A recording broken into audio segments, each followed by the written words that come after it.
Here, we do what others don't. Dream what others won't, driven to leap forward, determined to always give back.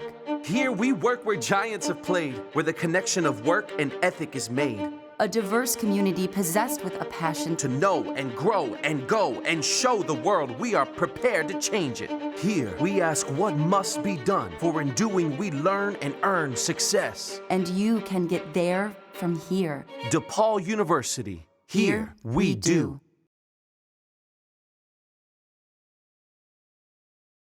Hello everyone and welcome back to the EGFC. We are here for week 15, getting close to the end of the regular season. My name is Soy. Joining me once more is UBL to wrap up this week. We've got 3 more games coming at you, and these are all stacked matchups. Yeah, we start off the day with a little bit of a forfeit win, so alive a little bit later than we usually are, but when we're rolling right into DePaul and Hawaii, you can't be too upset about some of the quality of matches that we'll be seeing on screen, assuming we see that schedule go. Either way, we'll get those later matches when they come. The future is in the future, and the present is here to stay. DePaul and Hawaii, how you feeling about it, Soy?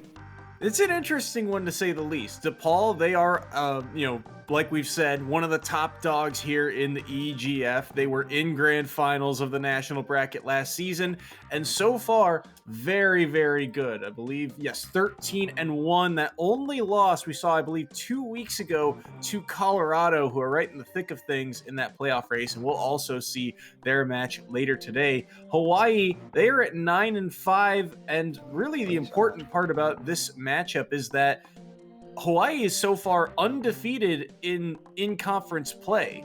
They are 5-0, I believe, or 6-0, and DePaul's only conference loss is to Colorado. So really, this is a battle for the first place in that division, which means, massive standings and switches could come based off of the results of this matchup. The direct results of this one will feed right into the implications of our following match. But coming up against DePaul, who of course is up there with the best of the best, both the rising stars and the consistent names of the EGF, DePaul takes the cake probably in both of those categories, being so unbelievably strong. And with both players getting ready for their bans in the chat, we are almost set to go with this DePaul and Hawaii team. Let's see who their first members are. We are getting word of those players now. I believe we heard that Cheesebrain had been locked in for the side of Hawaii. It is Cookie and Cheesebrain. Cookie for DePaul and Cheesebrain for Hawaii. So the little bit of background on those players: Cheesebrain was on this roster last season. We saw him a decent amount. He's gone with a couple different characters. I think mostly the what are the names for them? The fighting game characters. So Terry, Ken, I think we saw most recently from him. But we did also see Cloud the last time he was on stream. Now we're seeing the Wolf. So an interesting, different pick from him as well. Cookie, tried and true. This Min has been so dangerous, and off of that reflect right off the bat, you know he is in for a good day. He's feeling himself already. It's always nice when you can call out the first thing your opponent does, and Wolf drop through platform laser is such a common opener. However, Koki coming up against Cheesebrain, it's understandable why they didn't want to lead in with the FGC characters and maybe go with the more generically strong Wolf. And when you're that kind of gamble pays off, as FGC reps up against Min-Mins, not fun. But Wolf can hang around and use that airspeed to make Min-Min miss a lot more often. Those dragon lasers, though, are notwithstanding. Yeah, the range that Min has, they can just threaten from such a distance. And that's going to be, I think, a huge key here is, can Cheesebrain really close that distance, close the gap, and get in and do damage? You're seeing right now, percent's relatively even here, but Cheesebrain is still kind of hunting for a few more hits chance to rack up that percent, but as I say that, catches a landing, finds the up smash, nearly able to take the stock with it. Now the down throw, he'll have to pressure Cookie to the ledge here. Tried to get through, but he could not do so. It's Cookie taking the stock from the ledge. Yeah, the DI was just a little bit too far up from Cheesebrain's part. Dying off the top first, as Cookie does manage to keep this lead or to take the lead and see if they can keep it, because Cheesebrain's in a whole completely different position than they were just mere moments ago, as the wrong hit of dash attack comes in, as the up tilt also whiffs twice over. Cookie doing a great job of not fearing the grab at this stage in the game. 166, and there's the up smash. Cookie nowhere to land, and finally gets caught, but that feels like the game plan for Port Cheesebrain here is that most of their advantage, or at least their deep advantages, come from the fact that Cookie has struggled to land. But right now, these even percents, this is where Cookie thrives at controlling the pace and threatening from a distance, but Cheesebrain not giving him that distance, finding ways in here. He's got Cookie up to 49, still trying to find a way in with that dash attack, but shielding all of these swings, nearly finding a forward smash as well, as the fade back to the ledge just came a little later. Yeah, Cheesebrain's doing a really good job of dominating space in a way that Cookie is finding it hard to intercept. What makes Min Min so threatening is that she can poke you from full stage, as we just saw. In the case of Cheesebrain, though, they're backing off and either providing that full stage and getting out of Min Min's range, or avoiding it with these vertical hops, and using Wolf's insane aerial momentum and double jump to be such a threat to Cookie in a lot of different and unique positions. It's that type of airspeed that prevents the use of traditional anti-airs and makes Wolf surprisingly hard to catch. You're seeing that time and time again now. These double jumps around, it's almost being used as a type of cross-up for Cheesebrain. But that being said, Cookie with stage control, but only for a moment. Finally gets around with the dash attack, threatens along the ledge, but he'll be able to get around it. Another swing, this is a ledge regrab, but he dipped too far away. The up B won't connect, and Cheesebrain's got the lead. Yeah, can't be too mad unless the can't be too mad because you SD'd on a regrab, excuse me. But either way, it is Cheesebrain in a solid but not dominant position. So the up smash clips on all the way from behind, as Cookie has a chance to potentially close this stock. But every one of these lasers is just so devastating. 8 to 10% per shot is nothing to sneeze at. 53 to Cookie's name here. Trying to regain stage control once again, but these dash attacks so dangerous. Cheesebrain's gotten a lot of mileage out of it, but here, there's going to be a lot of follow-up. 49 right now. Cheesebrain able to get out, lands a forward air. Down smash, I like the idea, but couldn't connect it. He'll be able to get around this ledge once more. Forward smash won't land, but the Nair will, and Cookie's at 90. This is a dangerous spot and predicament for Cookie to be in, but Cheesebrain's able to get around once more. 69 to Cheesebrain right now. Forward air doesn't land. Won't find him there. Wanted the up tilt, couldn't land it. And this is still very dangerous for both of these players. This is relatively kill percent if you get around those higher percent areas. I like the idea. The blind spot on Ram caused that call out to whiff. Cheesebrain getting away with their life here, but now they have to deal with these megawatt nairs at kill percent. It's gonna be a tough ordeal for them if they can't keep Cookie on this ledge. Oh, they delayed too long. Cookie didn't think they would challenge on the regrab, given how many times they had been jumping early from ledge and threatening with either ledge drop arms or ledge jump nair, and instead that little bit of delay got them killed as Cheesebrain took the opportunity that they saw without a second thought.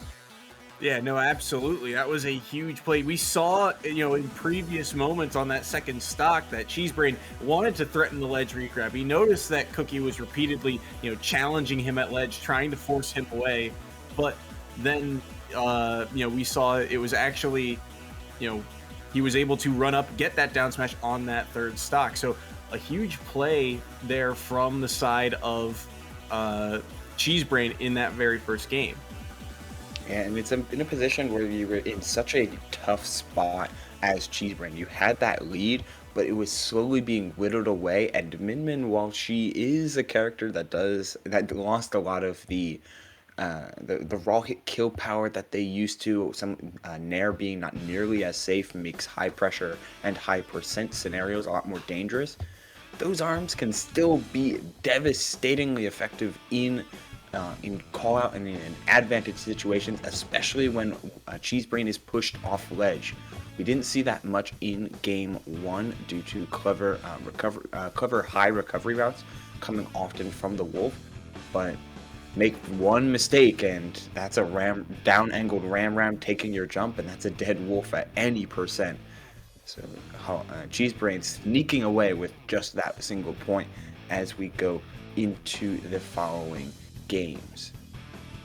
Yeah, as we get ready for game number 2, curious to see where they go from here. I think, like you said, one of the keys, I think, of that very first game too was the fact that the Wolf's airspeed, the fact that you could cross up numerous times in that neutral, it was, I mean, really the difference maker, because time and time again, that was how he was, well, finding his openings in the first place. It was a lot of, avoiding the arms, getting around, and then using something like dash attack or like the double jump to get in the first place. And once Wolf gets in on this character, you're seeing the amount of damage that they can do. So I'm curious to see where Cookie opts to go from here. What are you looking for Cookie to change here in this second game? It's tough. Min Min can be such a high rolly type of character. Like, you're either dominating and playing matchups where you can be unabated, but as soon as you interrupt Min Min's flow even a little bit, things crumble fast. And it's a true castle of glass in a lot of different ways, and Wolf known to be quite the bruiser, especially with all of these dash attacks that that Cheesebrain was throwing out. But I think the moral of the story for Cookie needs to be the willingness to anti-air with things besides up smash. Up smash is great, but it's been difficult to throw out on reaction, especially given how often Cheesebrain has been double jumping. So maybe you're trying to pivot and go for things like up tilt, or you look to challenge air to air with your own rising ram nairs, since they are especially quick. There's no direct answer to how Wolf is able to dominate the airspace, but if there's any character that can obliterate Wolf in disadvantage, it is certainly Min Min. Finding that disadvantage and finding that advantage is going to need to be extended more often than not. And Cookie is usually a player who finds a way to put characters and other players in disadvantage in the first place. That laser doing a lot of work for Cookie off of that arm, but right now, as we are into game number 2, 73 to Cheesebrain, but he's found his opening off the dash attack once again. Falling Nair ends up connecting. Now he gets the grab. You were looking for that here, and it does connect. And Cheesebrain now in a tricky predicament. 115 avoids the laser, has his jump still. How does he get back? Good air dodge around, but the up smash connects, and that's Cheesebrain's first stop. There it is, just a long setup and ledge play, force Cheesebrain to force their way back to center, and you can punish accordingly. That turnaround up smash well placed on a spot that it seemed like Cheesebrain was committing a little bit too hard, but that was certainly a huge commitment with the double smash attack, giving Cheesebrain a chance. But man, these grabs coming out from Cookie, Cheesebrain no longer respecting some of that grab range, and re-grabbing ledge as well, but missing the 2-frame is Cookie, and they're going to eat a back air for it. Cheesebrain, are you going to go off an edge guard? You do, but the quick recovery from Cookie keeps him alive. Quick recovery, 113 to Cookie here, really working away at this second stock. 64 on Cheesebrain right now, but they'll be able to fade back to ledge. It's a late up B, but great timing on the get up there. Back throw, early challenge, but the air dodge gets him back. Ledge trump not going to come out in time, but Cookie continuing to press here. Got the grab, continuing to rack up percent. The laser connects. What a follow through by Cookie. He's up 3-1. Yeah, that was just a true combo. It's kind of rough to see how much output powered up Dragon in combination with some of Min Min is in potential while rising with these arms but the empty hop up B is what ends up taking the stock for Cheesebrain, and I believe they wanted to read a spot dodge, and that's certainly a way to do it. But you got a long way to go if you're not going to find some edge guards against Cookie right this very instant. And forcing him to the ledge. Yeah, forces him to the ledge, gets the grab into that dash attack, so he's starting to chip away at this percentage. 52 to Cookie's name right now, but 80 on his own. Dash attack hits the shield. Air follow-up, laser to interrupt, but gets the back air as well. Now off stage, the Nair doesn't find it. That tether so quick around that Nair, and it saves Cookie's life. Got the roll read, but was too late on the forward smash. 120 right now on Cookie. This is getting dangerous for him. And remember, in this format, every single stock is important. Risk the up B, and he gets punished for it. Will survive, though. 107 on Cheesebrain, but we've seen how quickly both of these characters can get kills. And that laser, the follow-through is just too good. Cookie with a 2-stock to respond.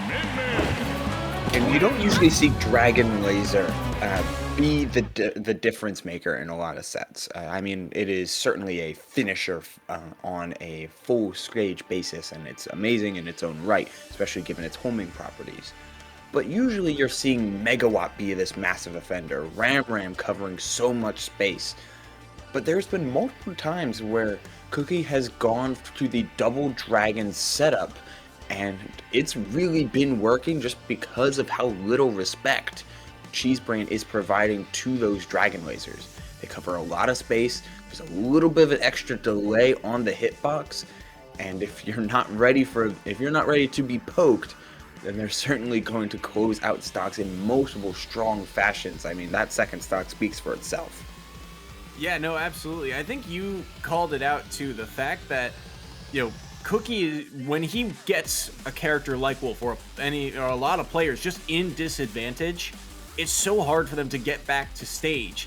And this game in particular, Cookie numerous times was able to force Cheesebrain to the ledge, to recover in an awkward way. And that's where I think that laser, that Dragon Arm, really comes in handy. It covers so much more space, and it ended up taking that third and final stock. And so that was a huge influence in that game. And because of that, DePaul jumped into the lead. But we still got one more set between these two. So now it's up to Cheesebrain to see if he can bring this back, or if Cookie can do as he has done almost all season long, close out these sets. Curious to see, now that you've seen the adaptation here from Cookie, what are you looking for Cheesebrain to change back to? Cheesebrain needs to be a little bit more decisive with their punishes, but also not be as high rolly with them. I use the term high roll a couple, probably more often than I should, to be quite honest. But the point of it stands where sometimes when you're looking for a punish, you're looking for the big swing, the sweet spot back airs in the case of many characters, or in the case of Wolf and Cheesebrain as of recently, these up B finishers that are able to carry across the stage and have so much knockback. Wolf doesn't need to be that explosive, doesn't need to do it all in one hit. A lot of the times, landing a strong hit Nair into a dash attack, then resetting and playing either a repeatable advantage, or even just going back to neutral and using the laser, makes up for that difference in high roll punish game. But we're not seeing the Wolf. We're going right to the Terry, which is a good and a bad thing. It's a character that they may be more comfortable with this Cheesebrain, but it's also you're surrendering a lot of that evasiveness that got you game one. We'll have to see here on small battlefield, but right now it is Cookie in control from center stage at the moment. A little bit of a flip, but Cheesebrain struggling to find a way in. Gets the Nair, follow through, and this is the danger of Terry. If he gets in, this character just does so much damage, similar to the Wolf, but I think a little bit more consistent. But the grab there from Cookie not going to land. Cheesebrain, this is the struggle, but he finds the down tilt. Down B, he ends up falling out of it. Great DI there from Cookie. Yeah, solid SDI on the traditional combo, and the jab into the power dunk. But at 106 now, this is why we go to small battlefield, but great coverage on Cookie's part, who's trying to threaten vertically, has that Megawatt on deck. And yeah, you have that burst movement, you have the things like Crack Shoot, Burn Knuckle, and Power Dunk all over the place to cover that space, but it's all committal. You're always going to be putting yourself in just a little bit of lag, and Min doesn't care about your strong fist, since hers are hitting from a couple screens away. Nowhere for Cheesebrain to go on his first stock, but there ends up connecting that side B along the ledge, and Cookie will drop their first stock of game number 3. Thought we were going to see the trigger pulled on an early up B, but no dice there as Cheesebrain continuing to rack up percentage. Doesn't catch the landing of Cookie this time, but he is still finding a way to chip away at this stock. 94 right now on Cookie. He's got to play carefully here. Dash attack comes out, and now Cheesebrain didn't have his jump, and he got it taken away. No up B, and he's on his last stock.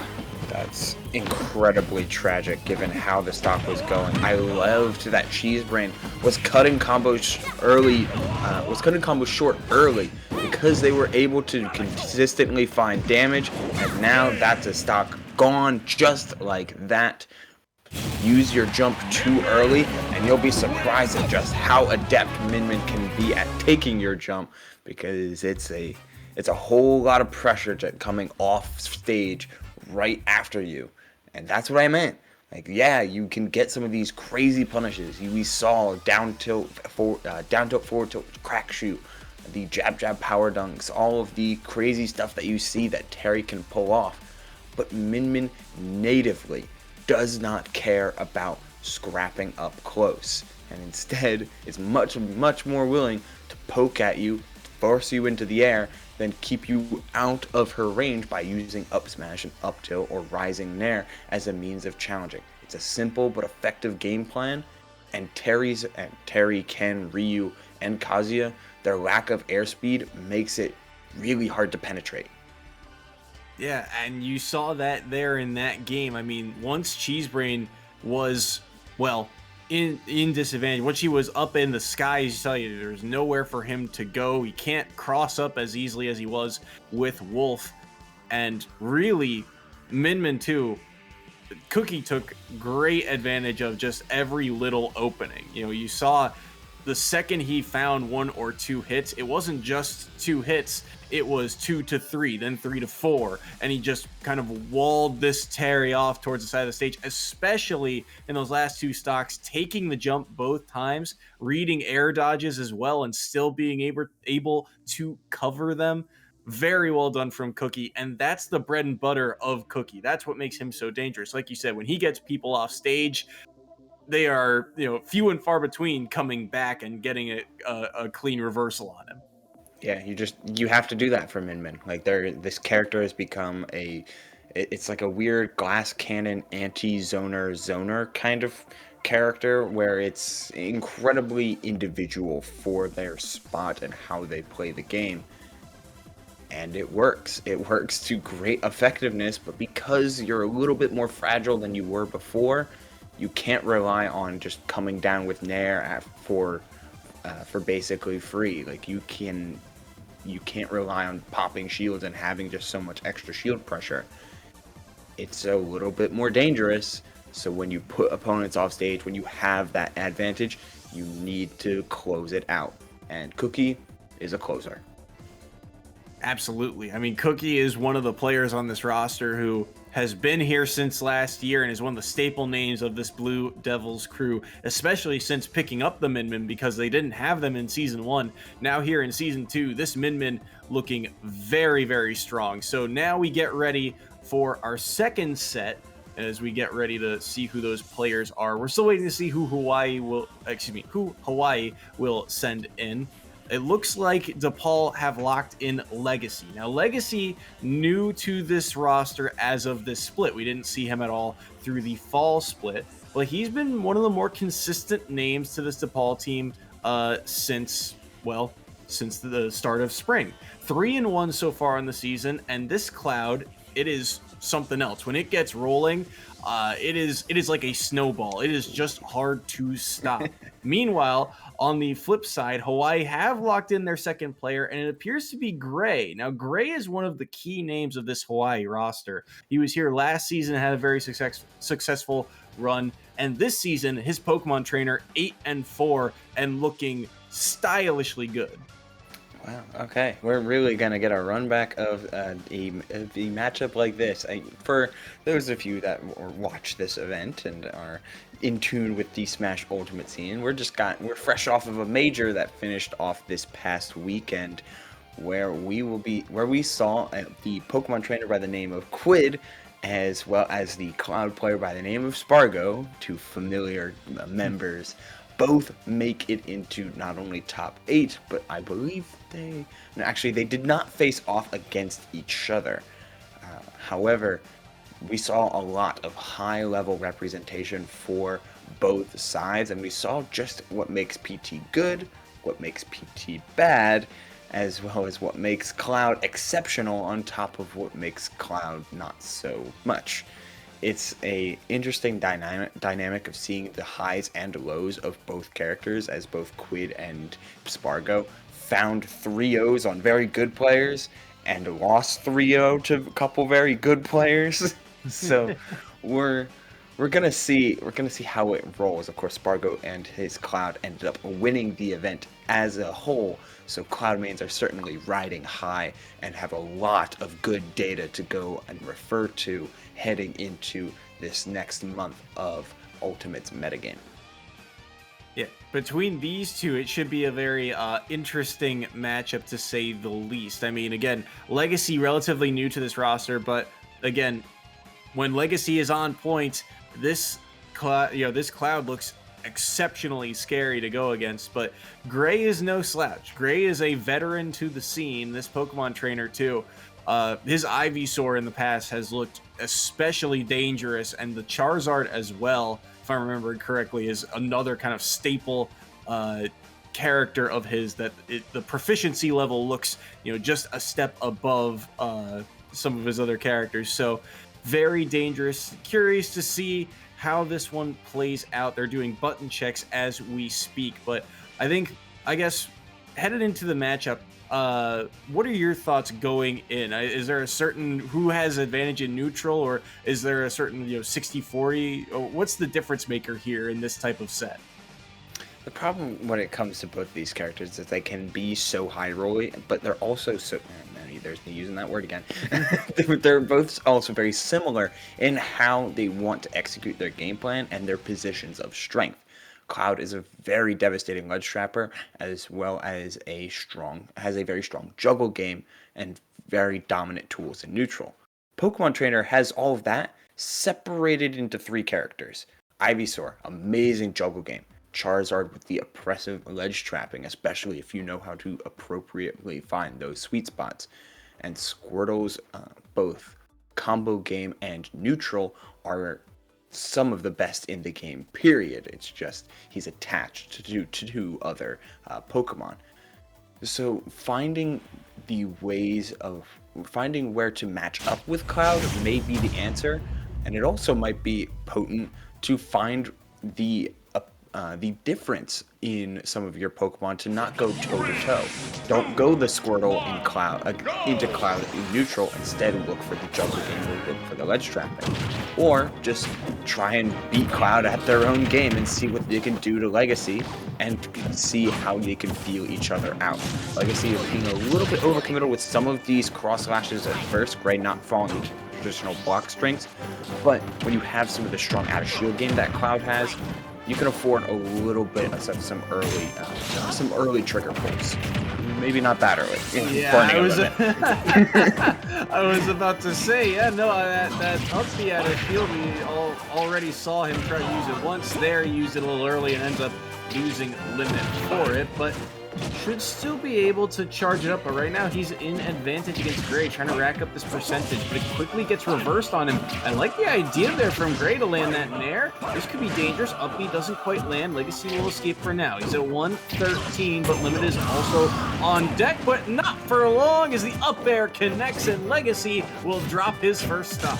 Yeah, Legacy has an immediate plan for a lot of scrambles, and that back air was very, very clean.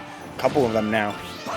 But they have to have a plan for Razor Leaf whenever this Ivysaur gets back into neutral. If they let them, I suppose that is Gray still at ledge after all of this interactivity. And the Blade Beam was such a perfect call out, spacing so properly to avoid a common Ivysaur trick and massively punishing. This game is back to straight even.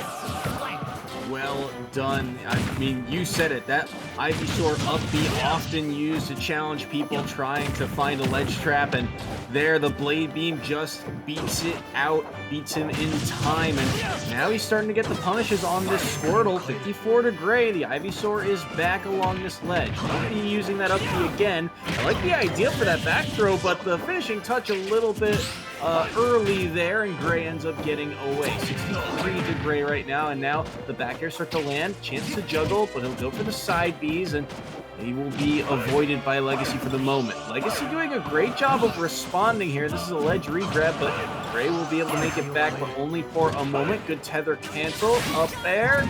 Went for the Blade Beam. Another interesting option, but Legacy doing a great job of just having an answer so far for everything Gray's thrown at him. Yeah, they've retreated into what makes Cloud really, really good. But again, a little bit too early on some of these block strings. And Gray is doing a very solid job of playing around them. But sometimes it's just hard to deal with Cloud back air. And Gray is realizing just how good that button really is. As it's back air after back air to keep Gray at ledge. Not closing out the stock just yet. And 0%, one successful limit connecting. But when you're positioned like this for Legacy, it's just a matter of time. Now we're going to see maybe a couple more dash attacks, still hunting for some of these back airs. Legacy keeping it simple, but the dash attack is massively punishable. I love the idea, just a little bit too much limit to go in order to find that. And this could be a dead Cloud. No, we're fine.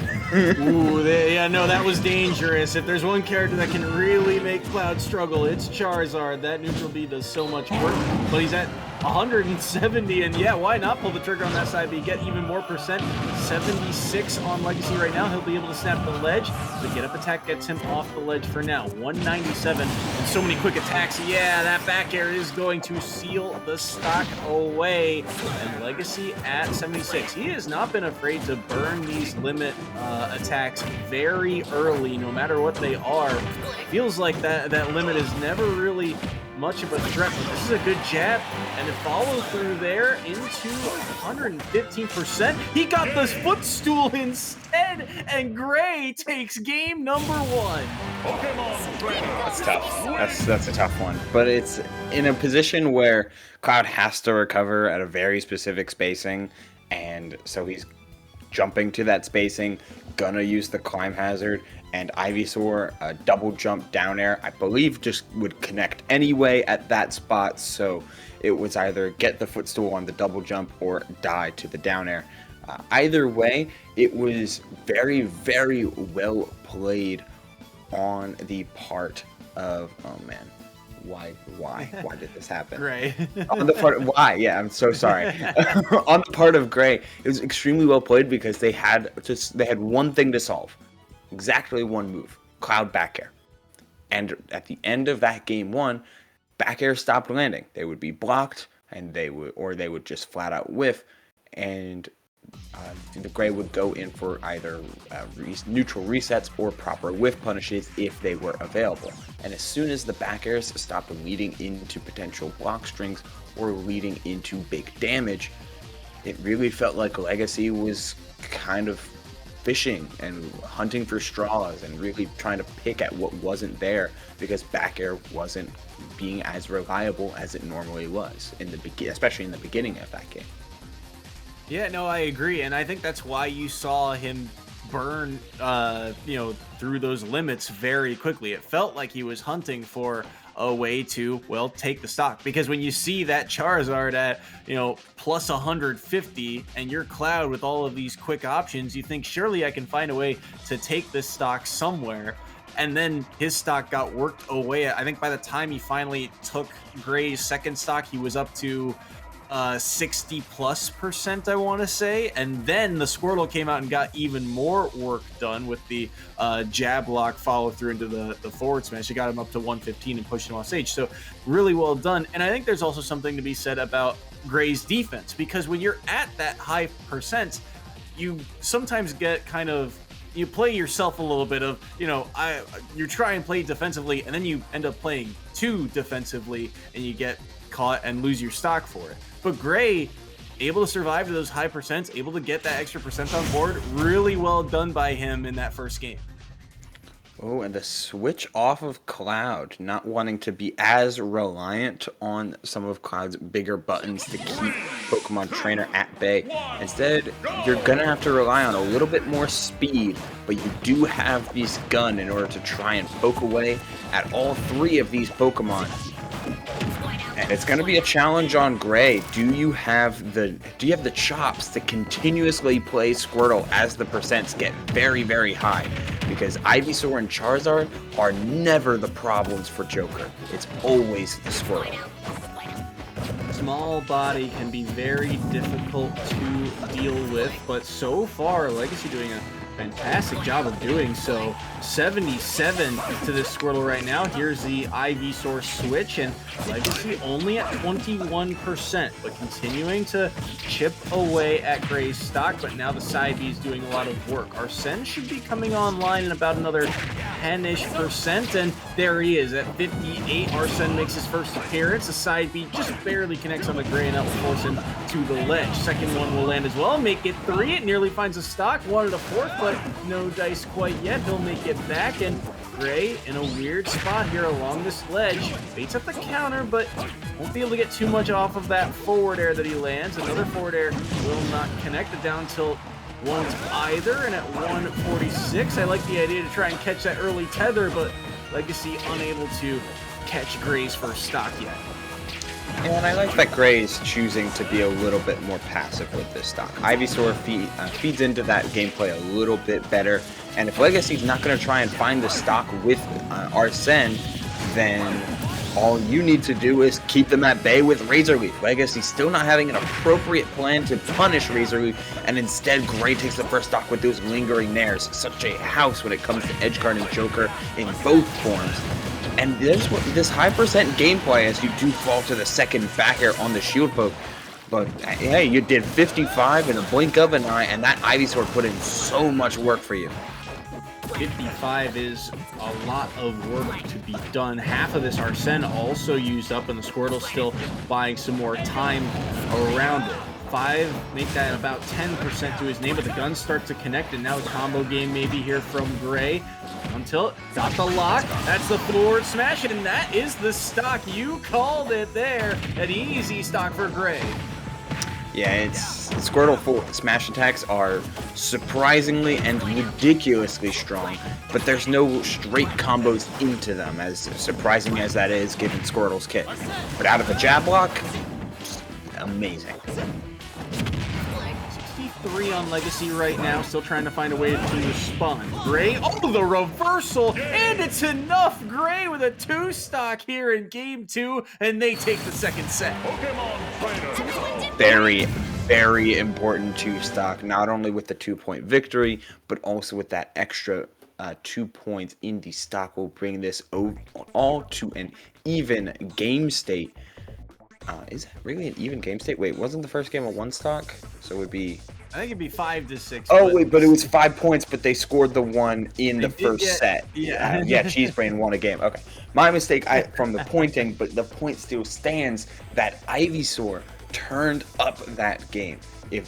Since Legacy wanted to take a little bit more of a passive approach, shoot the gun, utilize Egon at such a perfect angle to pressure from a very large distance, then Razor Leaf became neutral, and Ivysaur's added range, particularly after that very strong edge guard in order to set the tone late into that first stock, it proved the dividend, and then Squirtle was able to clean up multiple times over. Didn't see a lot of Charizard, but when you can rely on 1-2 Pokemon to really power through potentially tough matchups, you know you're a very complete trainer.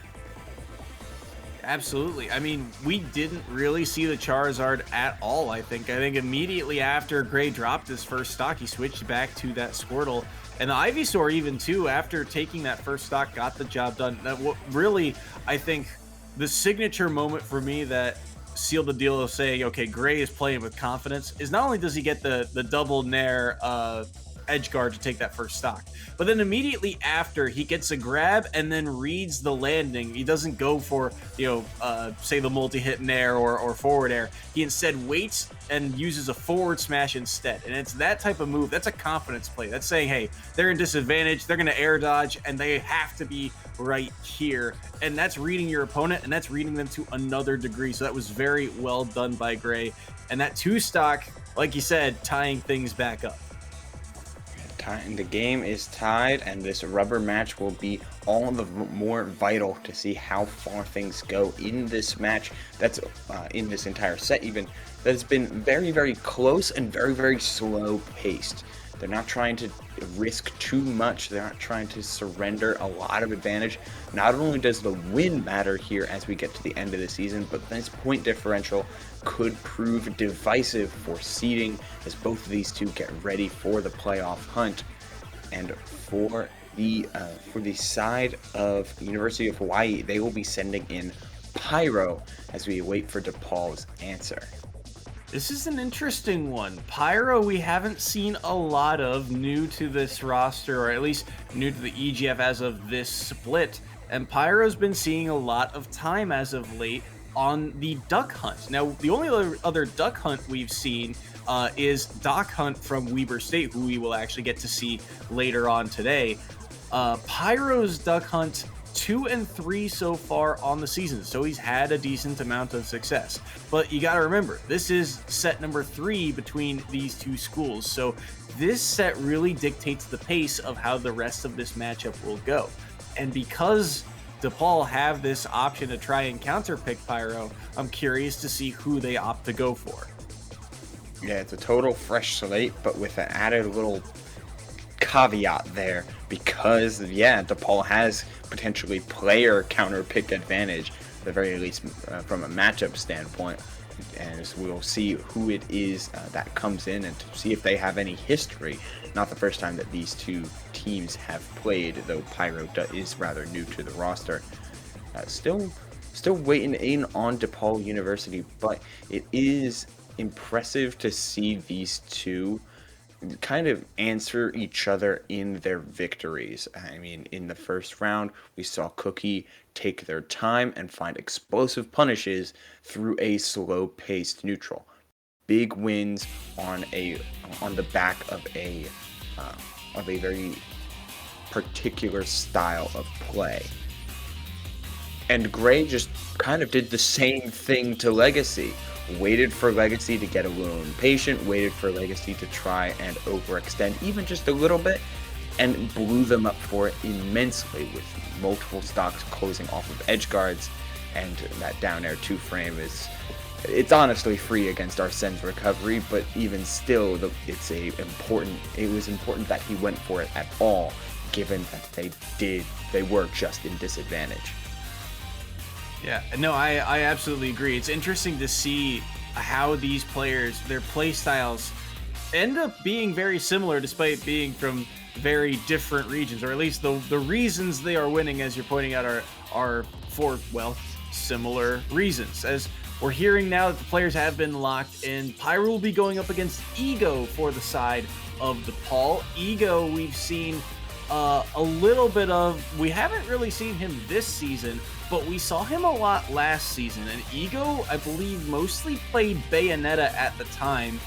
I'm curious to see if they've picked up any of the DLCs since. Ego is a player that we got to see, I think, majority on this Bayonetta. He was similar to Ikaro in that the combo game was on point, but the struggle is how do you start that combo game? And that's where Ikaro feels very dangerous. It feels like he's always finding those combo starters.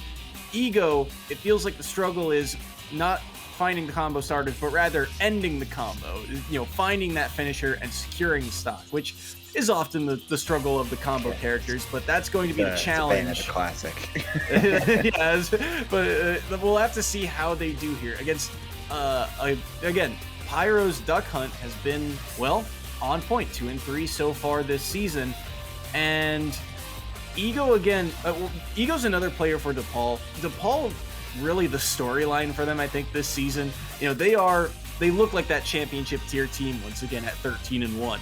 But a lot of last season was the same kind of 5 players on the 5 characters, and they were just able to win a lot of their games via those matchups, via those 5 players playing extremely well.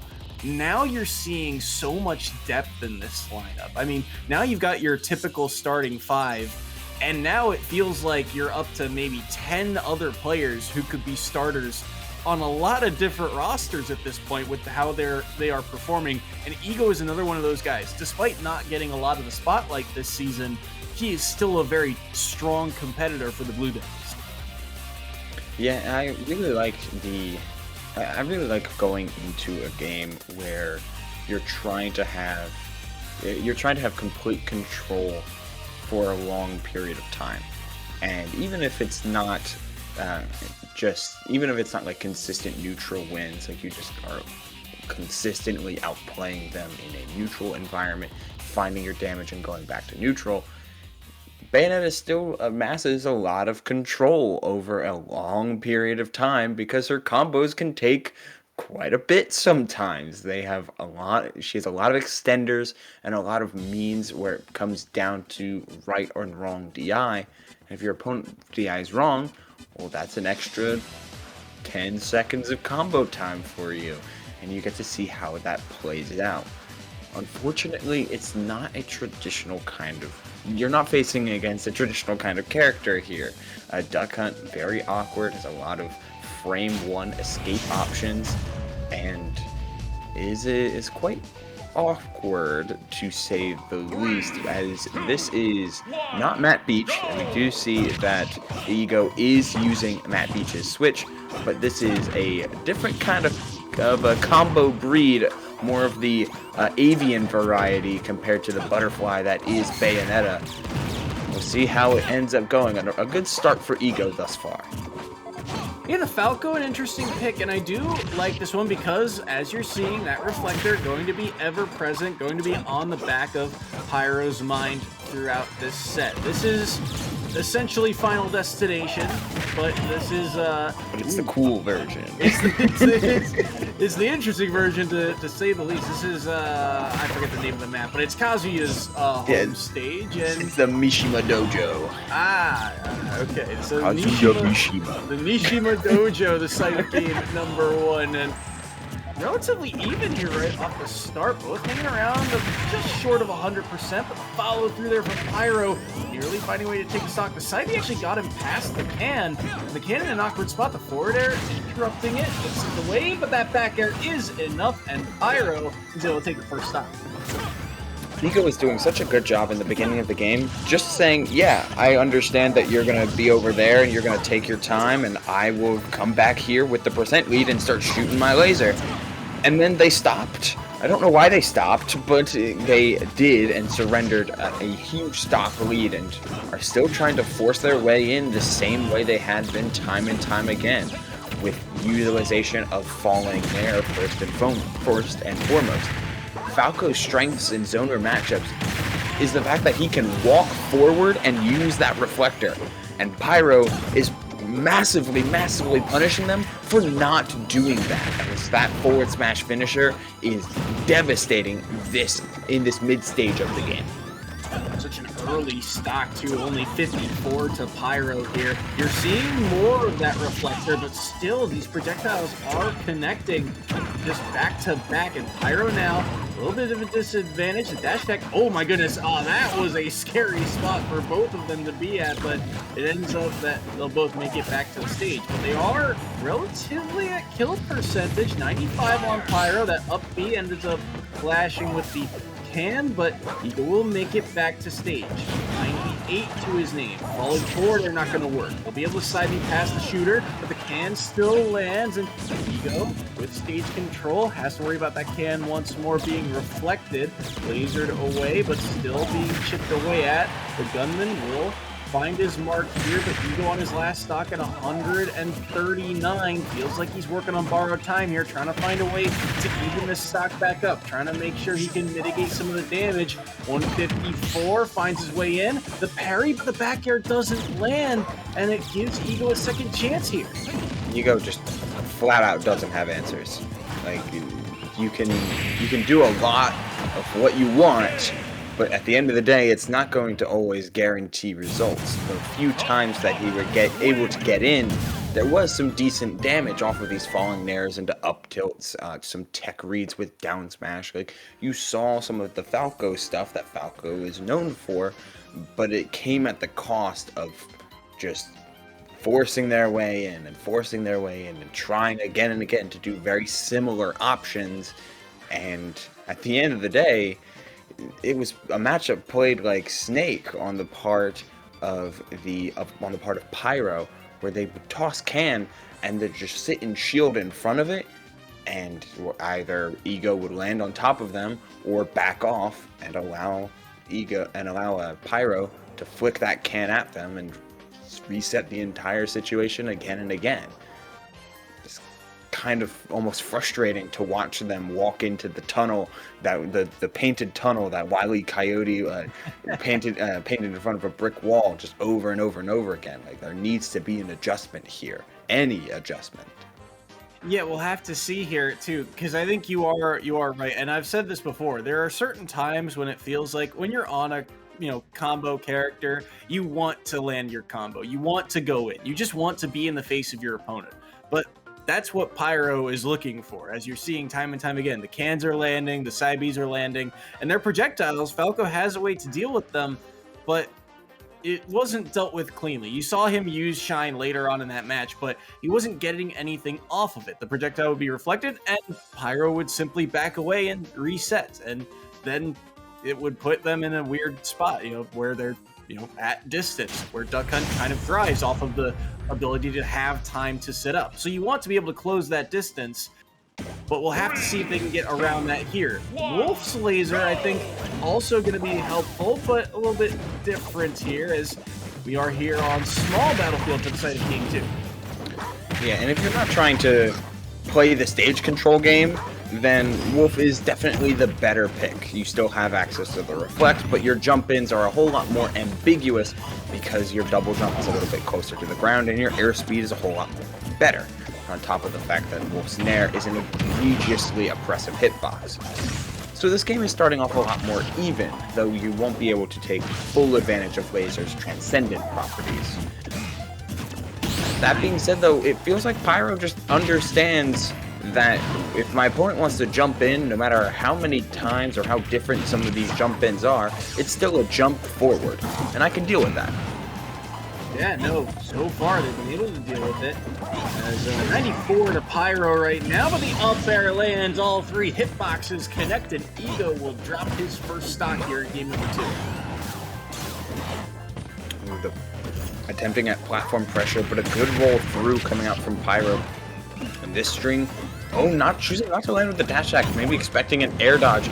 But either way, you just shield grab after shield grab for Pyro. They've been able to find so many good openings, and even the interception on the Wolf Flash, almost finding it. As Ego is still trying to get their kill off. He managed to get to the platform, but Duck Hunt's up smash is a little bit too slow. Pyro still on his first stock at 124, but he's nearly worked away all of this second stock. The forward smash lands on the can, but they'll both survive at almost at the same percentage too. Shine is out, that'll shine the gunman, and that will be Pyro's first stock off the board. So Ego, he's on the board, but what can he do about it here? At 153, Pyro nearly finding that follow-up. We're seeing some early up Bs, and they are now getting punished as Pyro finds the up smash, and Ego's on his last stock. And missing the fair into the grab, unfortunately. It looks like Pyro's had just really good DI on top of an early jump. single hits, and single hits are being traded for single hits, but a lot of those times the single hits for Pyro lead into a barrage of items and projectiles that just are so overwhelming for Ego to deal with, as there is that combo coming out once again, the Clay Pigeon into the forward smash. It's not going to take the stock this time, but it sets a message of just how good Pyro is at finding some of these hit confirms, and the control on stage with this can bouncing back and forth. He's giving Duck Hunt a run for his money for best Duck Hunt in the league, and that's a weird sentence to say, the fact that there's two of them. Forward tilt, flashing with the can, flying, gonna land, but the can will as well, and Ego at 150. Can he even things back up? Can he take a point off the board of Hawaii? Right now, feels like he's struggling to do so. 160 air dodge in, nearly gets caught, but he'll side B back to stage, but he can't get the second side B off in time, so Pyro gets a 2-stock in game number 2. I want to be a nice person, you know, and I want to be like, yeah, the second game, you saw the adaptations come out, but they weren't enough given the what seemed like very much matchup unfamiliarity, as well as Pyro playing the game extremely well, just taking what Ego was providing and punishing it accordingly, doing everything that Duck Hunt is supposed to do. But it really felt like just Ego switched to a better character and found success, but still was doing the same things. And you can't just do that in any sort of fighting game, in any sort of rock paper scissors type scenario. Paper will always beat rock, no matter how hard you try for it to not. No, that's a really good analogy, because I completely agree. It felt like the game, despite the character change-up, it felt like the game plan did not change. And while he did find a little bit more success, I think, because he got Pyro to such a high percent on that last stock, at the end of the day, like you said, it just wasn't enough. The game plan in game 1 didn't work, and the game plan in game 2 didn't change, so it wasn't going to work if it continued. So that's what we're looking for here is, I mean, Ego going forward, I guess that's something to note going on, is that it feels like Ego has a game plan. And it's not necessarily a bad game plan, but it's not going to work against this type of character or this type of player. Pyro played it too clean, he knew the answer, and it was textbook from there on out. I mean, textbook's exactly the right word for it, Soy, and it's frustrating to see because I really do like how Falco can approach zoner matchups.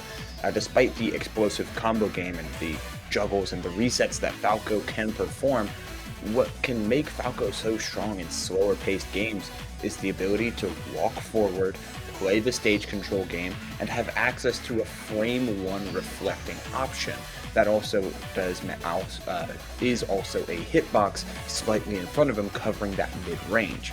It's a very strong approach that you can reflect items, have instant access to shield, and play the stage control game until you find that up tilt, until you find that down tilt or that grab, and you can start going forward. Wolf can, of course, do some very similar things, but Falco's ability just to negate a wall of projectiles and take a little bit of stage, forcing awkward zoners or interesting character choices back further and further into the corner. It's not a very pretty game plan. It's not flashy that you're going to end up on combo reels, but it is very effective. Very effective, and unfortunately, not effective for Ego this game. But Pyro J played that very cleanly, and because of that, Pyro is now 3-3 on the season, and well, he's given his team a 12-point lead. We're getting the next few players locked in. Looks like for the side of Hawaii, Chris has been selected, and Chris, I believe, is a new tag, or at least I remember seeing a Chris last season for Hawaii, but I don't believe he's gotten a chance to play this season. So I'm curious to see who Chris plays. I'm trying to go back in the history books here, but either way, Hawaii is up 6 points here. We're getting word that the player has been locked in for the side of DePaul, and it's going to be Floral. Now, this is an interesting one, because remember, the stakes are on the line here for first place in that Central Conference here in EGF SSBU. And Floral is one of these players that I think DePaul has, now repeatedly put in this very big moment. They put him in these spotlight type of matches, and I believe he's only 1-2 in doing so. So far this season, Floral is 4-4, rocking the Roy almost exclusively.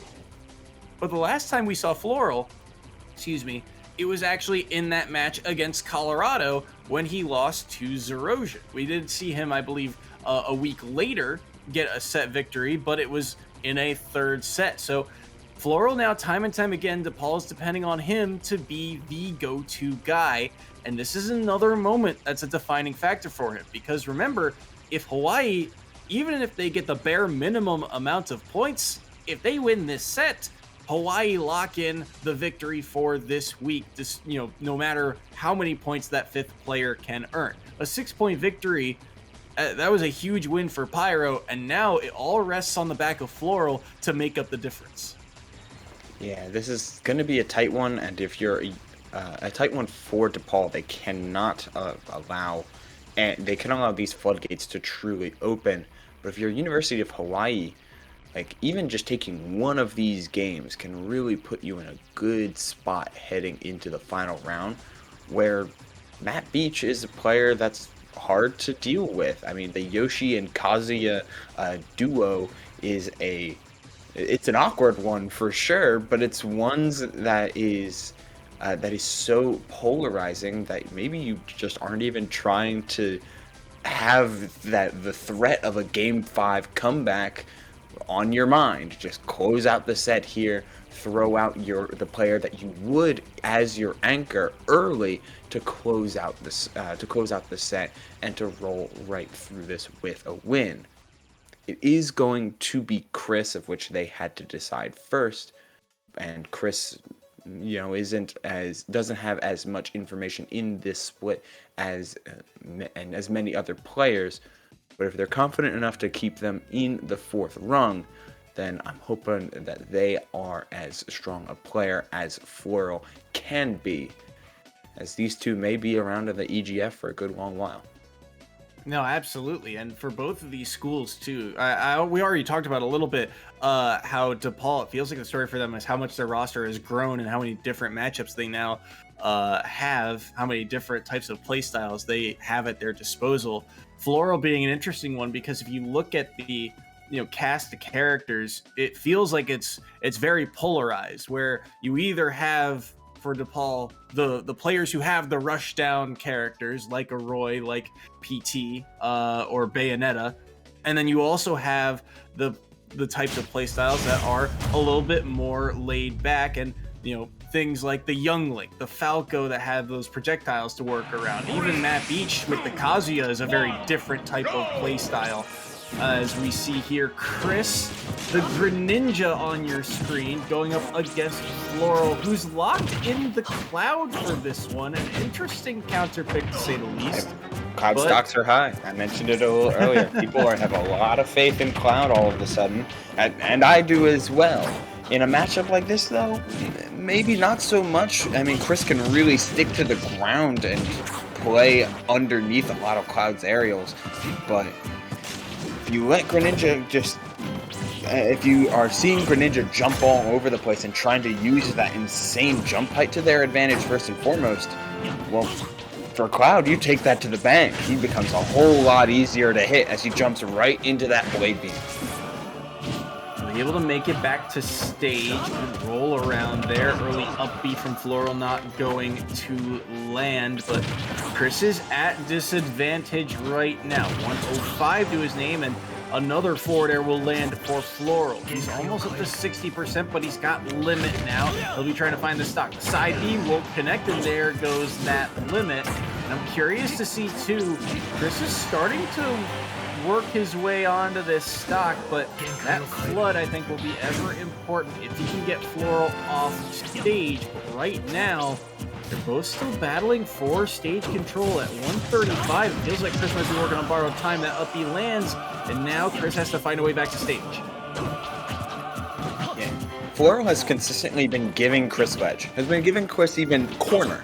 Like, landing on stage, no problem, as long as Floral can get access to limit and can keep themselves within these buy platforms. They're not trying to deal with running down Greninja, but instead letting Greninja fall straight into that back air, which is so nice. But Floral Chris isn't able to close out the stock, and we're back at a tentative neutral, but holy moly, what a call out from Chris, acknowledging the Blade Beam and slipping right past it with the Shadow Sneak. Super clean play, and the game is evened up for it.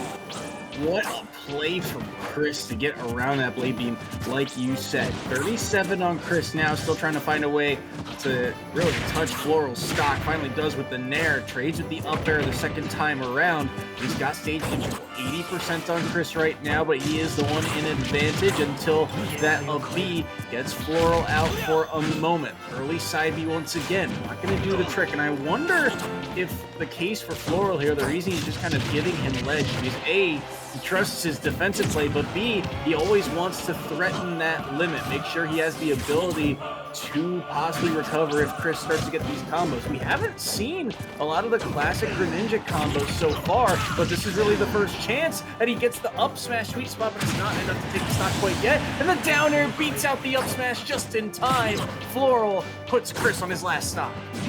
I'm glad we all remembered as a collective, like as a unit where we all share in the Smash community a single brain cell. That Cloud down air is a really good move. Like it is a strong spike that can potentially close out stock, scale super well, and lingers forever is the finishing of that thought as we roll right into the new thought of Chris always keeping it close.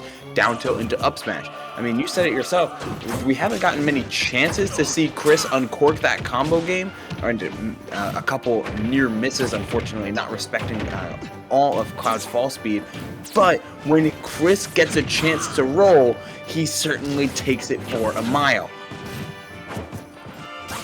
Got 67% right now. It's been Floral who feels like he can rack up the percent very quickly here as he continues to do so with another side B on the catch on the early up B, but the forward tilt won't land at Floral. 40% stage control and limit should be coming online momentarily. 98% to Chris right now, but playing very carefully. Finds his dash attack, but can't get much off of it. Floral has been rather patient, I want to say, with the use of his limit. At least more patient than we saw from Legacy the first time around. But here's Chris answering back now. This is starting to get dangerous for both players. Yeah, Chris is trying to fiend for that 1 point extension. Floral deciding it's time for Blade Beam. But Mini Water Shuriken can just cements it that Greninja does have a better full screen and a full screen camping game. Oh, Floor with the up smash twice over, but again, no punish on the part of Chris, who is just whiffing so unbelievably close. The up smash doesn't find it off of the dash attack. Both these players are looking for the difference maker, looking for what hit sends them into an opening position as the Shadow Sneak call out once again with only 1 minute 47 seconds left on the clock. That landing was called out. You respected Greninja up smash a little bit too much. Didn't want to land on the platform because that's how they died the last time. And the Shadow Sneak comes in once again to get the comeback win for Chris and to get this lead just a little bit further. And what a huge win for Chris. You called it out. The catching of that landing was clean. And I was about to point out, too, that, like you said, we saw numerous times Chris tried to catch the landing with the up smash. He tried to catch Cloud falling. Even on the second stock that he lost to the down air, you saw him try and get that up smash out in time, just couldn't get there fast enough. But I was wondering if he was going to change that option at all, because time and time again it had been the up smash tried and true, trying to find the sweet spot. But if he had gone for a down smash at center stage, if he had gone for the side B at center stage, it might not have gotten the kill. There, he gets Floral to the left side of the stage, and instead of using that up smash that he's been using all game, instead uses that side B and secures game number 1. So put another point on the board, and we are ready for game number 2. They run it back to PS2 here. And remember, if Chris wins this game at all, it puts it out of reach for the side of DePaul. So Floral once again will have to find a way to get this job done for the side of the Blue Devils, as the percent's very even here in game number 2. Yeah, we're basically just watching a continuation of the previous game. Like both of these players found success and found some failures in a lot of different scenarios, and neither of them are differentiating too much from the core game plan. Which isn't to say that's a bad thing, because it could have gone either way. One small adjustment, like Floral going for a lot more of these out of shield punishes, or finding a couple parries instead of just holding block in order to get that up smash timing true, can certainly make the difference and keep this lead for Floral going into the next game. 85 right now onto Floral and Limit, but Chris has not been touched on this second stock until that upbeat connects. So Floral with a decent lead here on this stock, trying to play around neutral once more. The back air won't land. They'll be able to jump around that neutral B, but for the game plan again for Floral, it feels like it's just kind of 1 or 2 and done.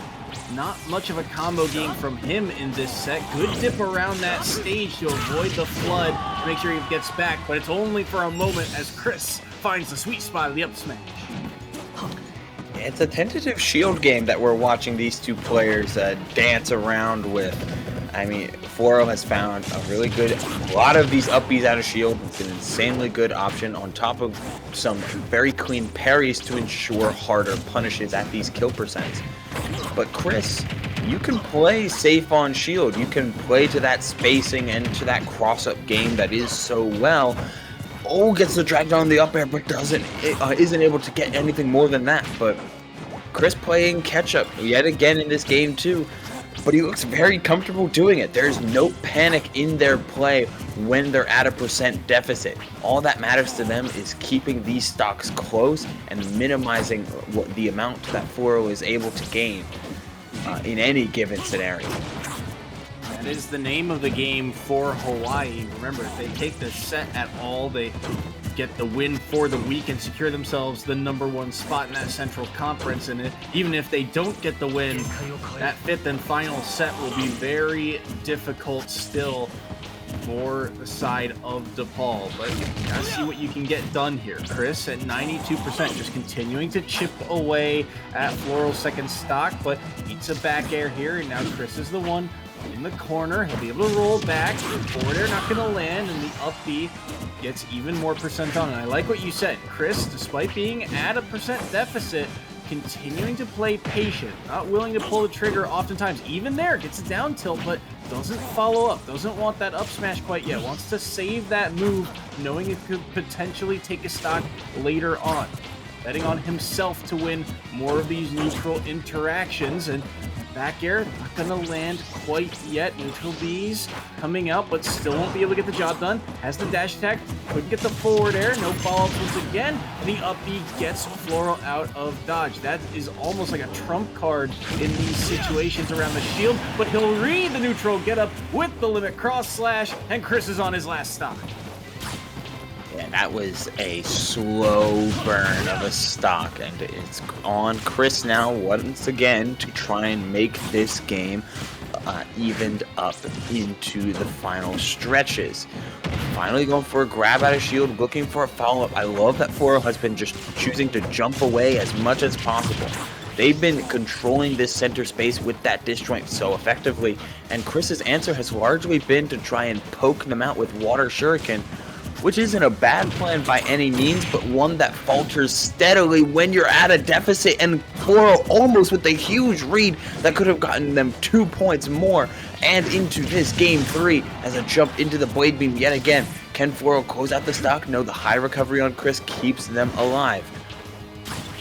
94 on Chris right now, make it 97 on Floral, but every single hit just so damaging to Chris's chances in this game in particular. We haven't seen something like a counter used yet from Chris, which is a little noteworthy as he's trying to find a way to even things back up. Continuing to play patient, but that side B, a little ill-advised. And the down air lands. Is that going to be it? No, he survives. Doesn't get the strong hitbox or doesn't get enough there. But that side B will clip the ledge, and that will be the game. Floral responds with a 2-stop. That's huge. It's huge because it turned around what Chris was so successful at in game 1. Slowly but surely, despite the difference of percentage, despite the difference in game state, with Cloud oftentimes finding the moments to get limit on deck, Chris found a way to claw their way back and to whittle it down in a slow burn of a game. That time, there was just a whole lot less of opportunities to do so. Water Shuriken was able to poke and prod at this full stage length, but it never did more damage than one of Cloud back airs, one Cloud nair, one of these forward airs that, or down tilts, or F tilts, or etc., etc., etc. These moments that allowed them to keep on pressing and to keep gaining more and more advantage. And Floral just was playing the suffocator, and Chris couldn't find a way out of the chokehold. Absolutely, and it's like you said, for all the chip damage and all the patience that Chris displayed, it was, answered equally and less so, or more so, I think, by, like you said, all the aerials. I think the real turning point was that very third stock of Chris's. How many times did he get caught by that forward air approaching time and time again? Floral's forward air just stuffed out any real approach option that or any of the jumps really that Chris was trying to use to get in. And then he had built up himself such a lead that, well, Chris just kind of, like you said, ran out of time. Like a boa constrictor, just continued to wrap, and then eventually was able to take that final stock. So put another 2 points on the board for DePaul. Scoreline 8-13, but we still got one more game to play out here between Chris and Floral. And I think the difference maker, honestly, I'd like to see Chris display a little bit less patience, get that percent a little bit earlier if he can. You see him get those down tilts and then sometimes just back away, and other times dash attack in the forward air, but it doesn't quite land. I'd like to maybe see him opt to get that percent a little bit earlier on the board, because it just makes playing the game at those high percents a lot more difficult. Or maybe there's some other aspect that he needs to change. What are you looking for here as the difference maker in game number 3? Greninja is so good at following jump away.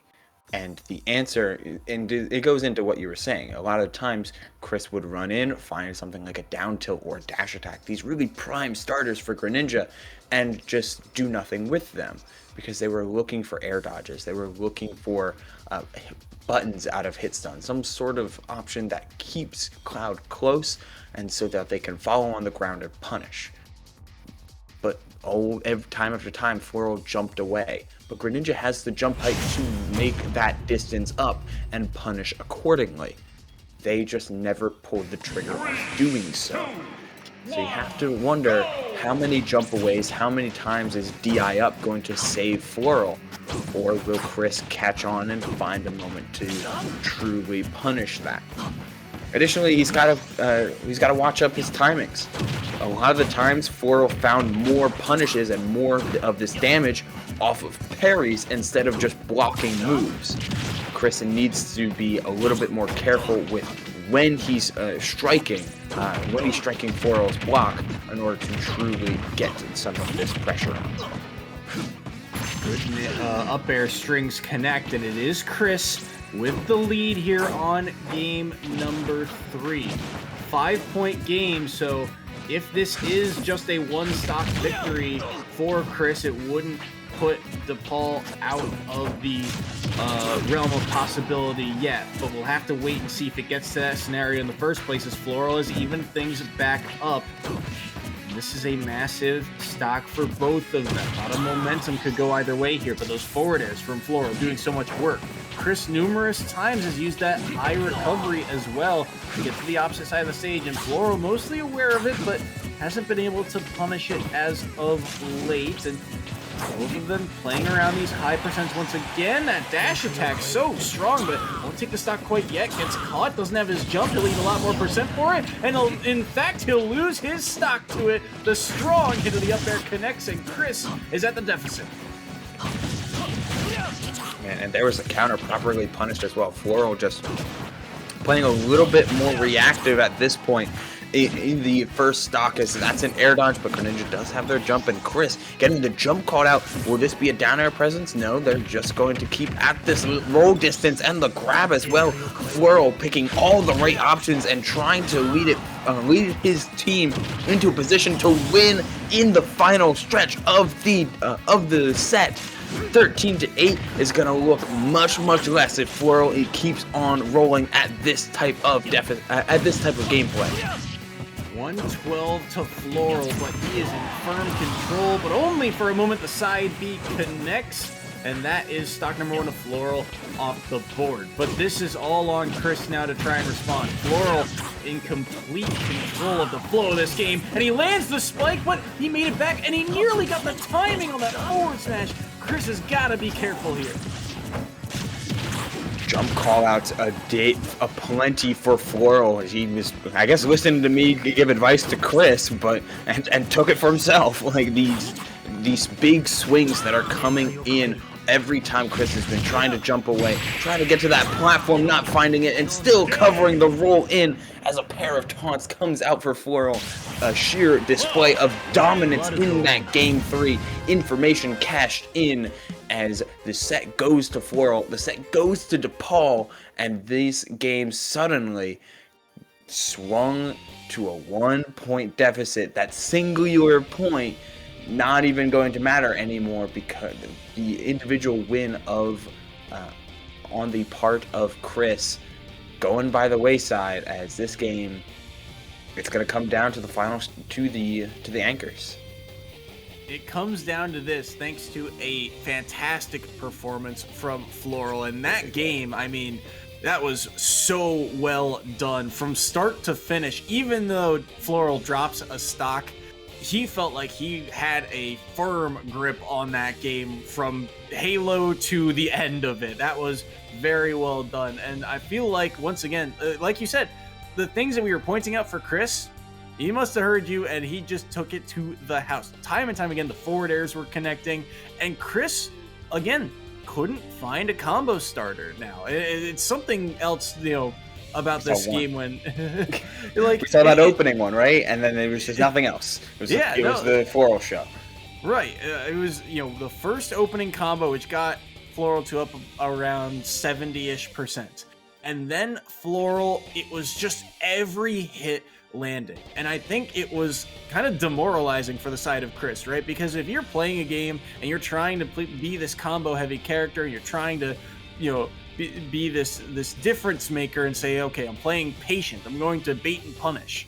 And then every time you try and approach, you just get stuffed out time and time again.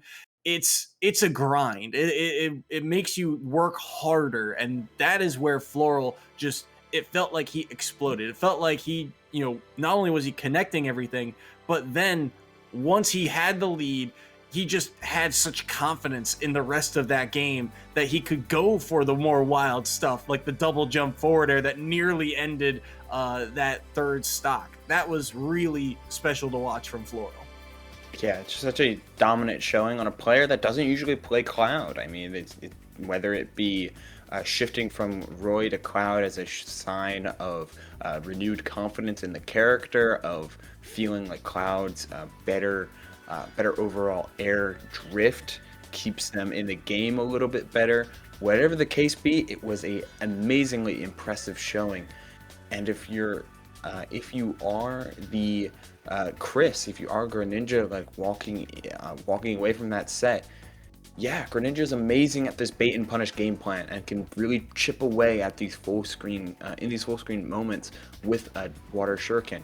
You had that down pat, but if you're gonna play bait and punish, you have to know what you're trying to bait, because there's plenty of moves that are very strong and also pretty safe on whiff, especially in an online environment. So if you're trying to bait out Cloud back air and punish it, you got to be on point in punishing it, because you know those back airs are coming, and some of them are you're not always going to guarantee a punish on. It felt like he was just looking at the matchup in the broad strokes instead of always knowing exactly what he was looking to strike on, and in order to find those dash attacks, find those down tilts, and see how it goes from there. Yeah, and because of that, well, we got set 4 done over and dusted, and Flora was able to take advantage, and they got those points on the board to make it the scoreline that you're seeing, 13-12, and now we head to our 5th and final set. I'm very curious to see about this one. The players have been locked in. It's Ikana and Darth Wampa, and the reason I say I'm curious is because these are 2 players who have almost exclusively gone with the Lynx, both of them. Ikana, almost exclusively Young Link the entirety of the season, 11-2, and he's a new player to the side of DePaul. We saw him a little bit in the fall split, but this Young Link looked very clean. The way he is able to confirm on platforms on PS2 from boomerang into down air feels like his tried and true, like his bread and butter. Darth Wampa, on the flip side, has almost exclusively gone with the normal neutral Link, the Breath of the Wild Link. Yeah, adult Link. 7-5 on the season, but Darth Wampa has had some tough matchups. Bobby time the last time they played. MIA from Mississippi State. Spencer, who is one of the anchors for Marquette. Even Thitko from St. John's when they played against them. So 7-5, but 4 of his 5 losses are to some of the anchors of some of these teams. So I'm curious to see how these Links kind of battle against each other in really a set that decides who walks away with W this week. And we might see a lot of standing around too. I mean, Adult Link probably more so, because Adult Link is a lot more of a mid-range kind of trapping character, using his items as a support functionality rather than as the stars of the show. But for Young Link, they are the stars of the show, like Arrow, Bomb, and Bomb less so, but Arrow and Boomerang being so powerful in just about every situation every major situation Young Link finds themselves in. And if you're able to confirm all of it consistently, those arrows into down airs, into forward airs, finding tech chases with up B in order to keep the combos going, like, it can be a lot, and it can be a lot all at once if the Young Link is playing on point. So we may just see the Adult Link player sit behind that Hylian shield and wait to see what kind of openings he's able to find.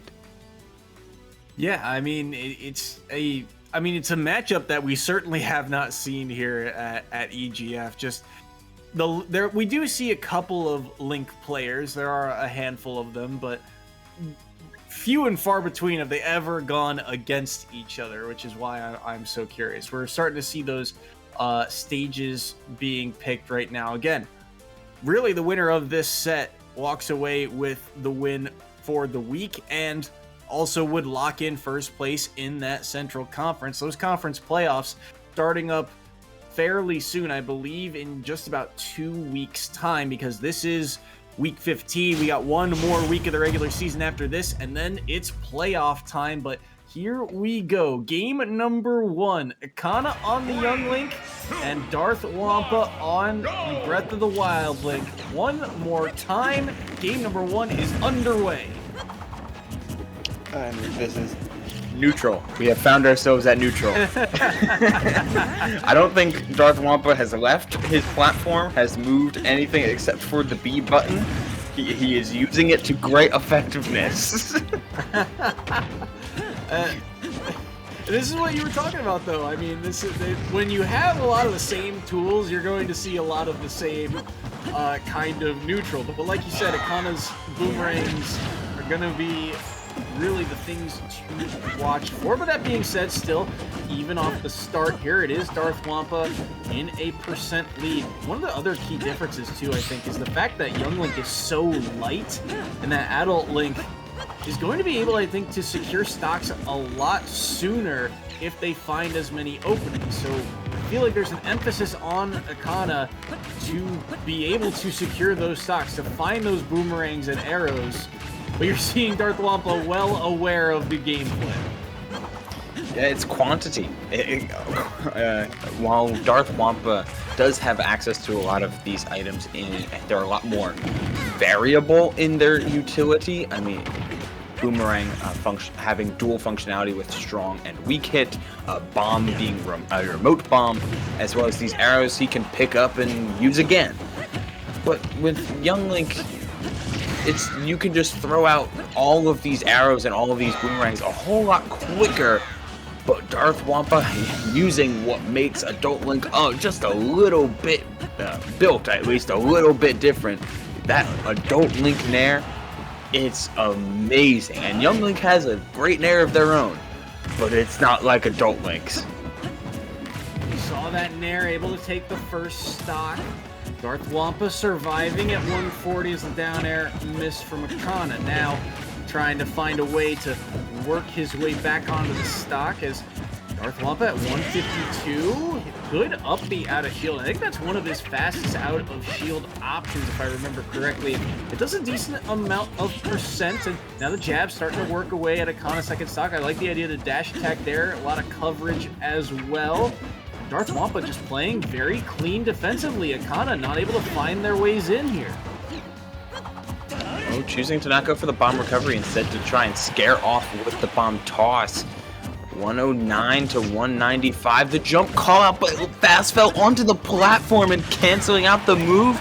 That is tragic for Akana, who had the stock and lost it, but the arrow into the up air will certainly do it. Now Akana has a little bit of ground to make up, and against Darth Wampa, who is going to be sitting here and hanging out by this platform and using that block and being rather confident in it, it is going to be a long stretch. We're already past the 4-minute mark. 128 on Akana's second stock, but look how much damage they've done here after taking that first one off of Darth Wampa. Darth Wampa, that defensive play, a little bit more suspect here. 104, and that forward air, that's going to seal it off the ceiling, and Akana jumps back into the lead. Yeah, Darth Wampa surrendered so much of what they were doing well in the early game. This, finding a way to get into Akana's range just enough to make arrows a little bit less ideal to go for. And now you find yourself at a deficit against Young Link, who is a whole lot quicker than you can ever give him credit for. Oh, there's that Nair. Yes, Link Nair is the difference maker for a lot of what Link goes into against Young Link. You're able to clank out with Nair.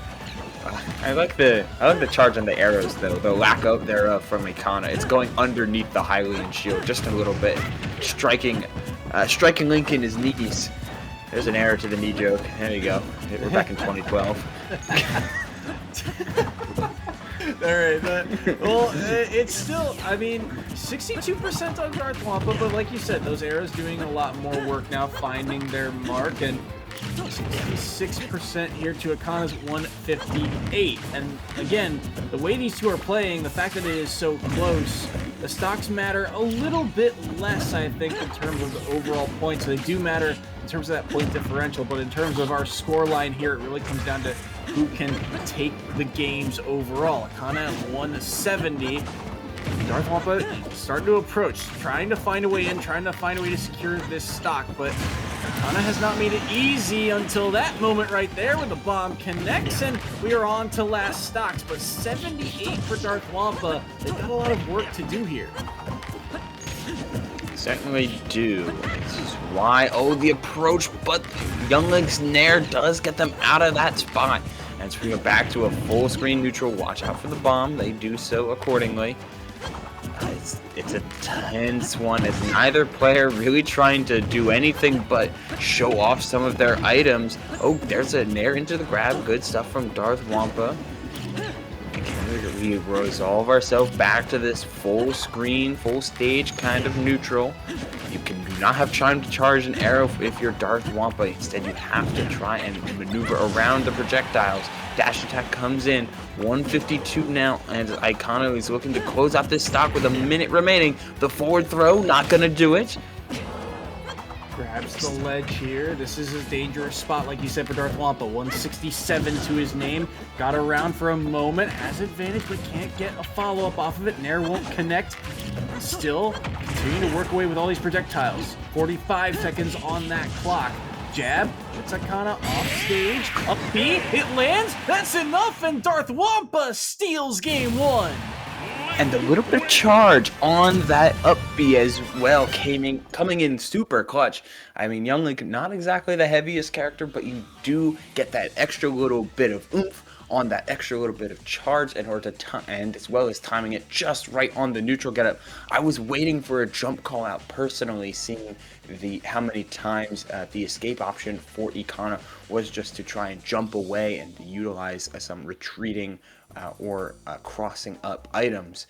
And Adult Link's up smash is a house of a button, especially after its recent buffs.